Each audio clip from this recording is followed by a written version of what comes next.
magandang hapon. So, ngayon, nakikita niyo naman na ako ay hindi nakabihis pang formal sapagkat kakauwi ko lang ng aming school at mag-interview kami ng dalawang tao kung saan meron silang kaalaman sa wika or may alam sila na isa hanggang dalawa hanggang tatlo hanggang maraming wika. Papakilala natin siya sa inyo, ngunit bago muna yan ay mag-aayos muna ako ng sarili sapagkat kailangan. Okay? Bye-bye! Ng aking pag-ibig, ikaw ang binibining na ninanais ko, binibining marikit na Magandang gabi! At ngayon, makikilala natin ng ating first guest. So, ngayon, papakilala na siya, kaya pasok! Yes! Okay. Maayong buntag at maayong adlaw sa inyong lahat.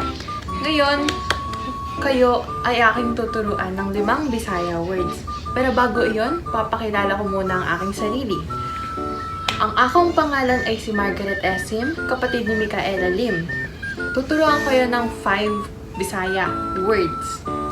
Okay, so, ask natin sa kanya kung paano niya natutunan yung word na Bisaya. Paano niyo po natutunan? May isa akong kaklase dati na nung grade 5, na transferee, hindi siya marunong magbisaya. Ay, hindi siya marunong magtagalog. Hindi siya marunong magtagalog. Tapos ako, hindi ako marunong magbisaya. Hindi niya naintindihan yung ilang Tagalog words, kaya tinuturuan ko siya. Kapalit ng pagturo ko sa kanya ng Tagalog words, ay tinutulungan ko rin siya, ay tinutulungan niya rin ako ng Bisaya words. Yes, okay. So, ask natin kung ano yung first Bisaya word at kung paano niya ito gamitin sa sentence. Yung ang akong ngalan. Ang akong ngalan ay si Margaret S. Lim, na ginamit ko kanina.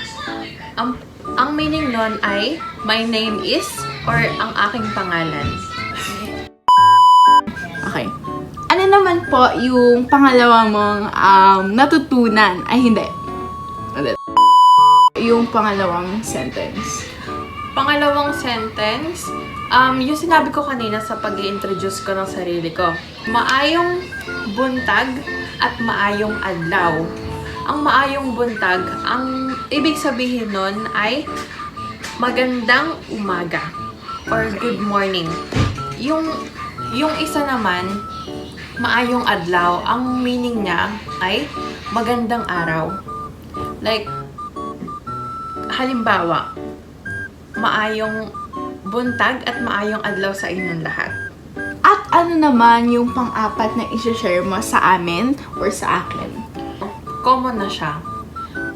Pero, ang word na yon is dili. Dili. Dili. Meaning nun is no or hindi. Dili. Dili ko alam. Ano pa po yung word na tinuro sa'yo ng kaibigan mo? Tinuro lang kasi sa akin ng kaibigan ko yun, pero hindi niya ginamit sa sentence yun, no?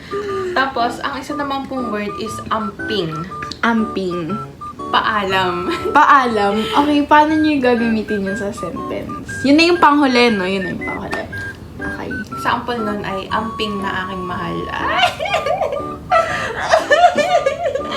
Okay, so dito na po magtatapos ang una nating interviewer at medyo mas komportable pa siya sa mga nag-i-interview sa kanya, no? Di naman natin masasabi, no? Kasi parang nahihiya talaga siya, tapos hindi siya komportable. Pero ayun, maraming salamat po sa ating unang in-interview at katawan sa ating interview na ito. Okay? Paalam na po tayo. Bye-bye! Amping!